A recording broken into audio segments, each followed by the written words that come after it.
For nearly a decade, Pep Guardiola built the most possession-dominant team the Premier League had ever seen. Everything was about control. So when City suddenly signed a goalkeeper who wasn't known for elite passing, the football world was confused. Why would Pep, of all managers, make that decision? To understand this, we have to go back to the beginning. When Guardiola first arrived in Manchester, one of his earliest moves shocked everyone. He sent a club legend out on loan and brought Claudio Bravo from Barcelona. The experiment failed badly. It became one of the worst goalkeeping seasons in Premier League history. But the idea itself wasn't wrong. Pep simply needed the right player. That player was Ederson. He didn't just change City, he changed goalkeeping in England. Ederson became a deep-lying playmaker. His long passing broke presses before they even started, and suddenly every other goalkeeper in the league looked outdated. For years, this worked. City dominated games, suffocated opponents, and controlled matches with possession. But football evolved. The moment City lost the ball, teams stopped hesitating. They attacked with speed, power, and chaos.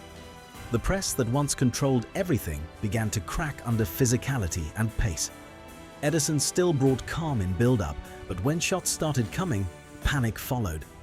And that's when Guardiola made one of the most important decisions of his career. After 10 years, he accepted something he had always resisted.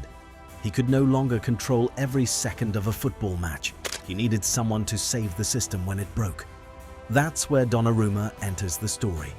A goalkeeper who had already won the biggest trophies and individual awards, yet somehow was still questioned. City signed him for far less than many modern goalkeepers, but there was one big doubt. Could he survive in Pep's system? His weakness was obvious, his footwork, but his biggest strength was even clearer. One-on-one situations. Donnarumma doesn't rush. He doesn't dive early. He waits. He forces attackers to make the mistake.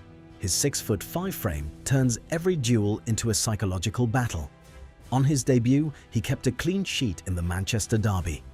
Against Newcastle, when forwards across Europe were dominating defenders, he shut them down again and again. By the end of the match, even opposition fans admitted he was the best player on the pitch, but the transition wasn't smooth. Mistakes happened. Loose balls around the 6-yard box exposed his weaknesses. The physical nature of the Premier League tested him. His emotions sometimes got the better of him. Yellow cards, arguments, frustration. Yet something unusual stood out. Even after mistakes, he didn't collapse mentally. He recovered and kept performing. The deeper issue was structural. Donnarumma needs defensive stability in front of him. When the system breaks completely, his limitations become more visible. But in the Premier League, the numbers told a different story.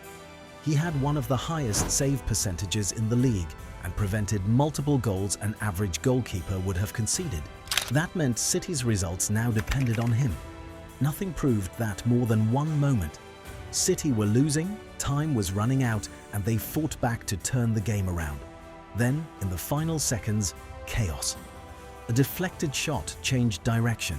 The stadium was already celebrating, and Donnarumma reacted with an impossible save. But that save wasn't the real story. The real story was everything that led to it. Guardiola didn't sign him to be Ederson 2.0. He signed him because modern football had changed. Possession alone was no longer enough. Sometimes the system breaks, and in those moments you don't need the perfect player for the system. You need a player who survives when the system fails. Donnarumma was never supposed to fit, and that's exactly why he succeeded. Because sometimes the thing that makes you different from the system is exactly what the system was missing all along. If you enjoyed this video, make sure to like and subscribe to the channel.